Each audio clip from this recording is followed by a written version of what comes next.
عبداللہ بن عمر رضی اللہ تعالیٰ عنہ سے روایت ہے کہ نبی کریم صلی اللہ علیہ وآلہ وسلم نے ارشاد فرمایا، جو وضو میں ایک ایک مرتبہ ہر عضو کو دھوتا ہے تو یہ فرض کے درجے میں ہے، اور جو وضو میں دو دو مرتبہ ہر عضو کو دھوتا ہے تو اس اجر کے دو حصے ملتے ہیں۔ جو وضو میں تین تین مرتبہ ہر عضو کو دھوتا ہے تو یہ میرا اور مجھ سے پہلے انبیاء علیہ السلام کا وضو ہے۔ یعنی آپ یہ دیکھیں کہ اس میں ہمیں یہ بتایا گیا ہے کہ جب ہم ایک دفعہ وضو کرتے ہیں نا، اپنے اعضاء کو دھوتے ہیں،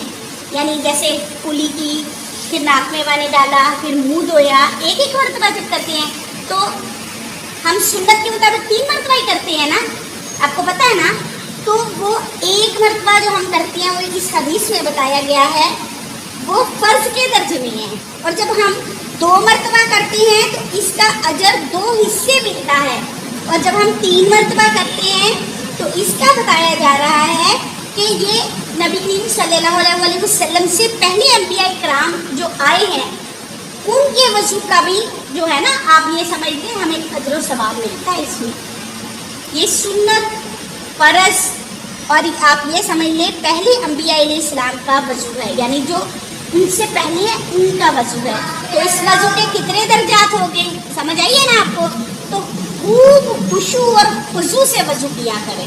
ٹھیک ہے؟ جے شاباش۔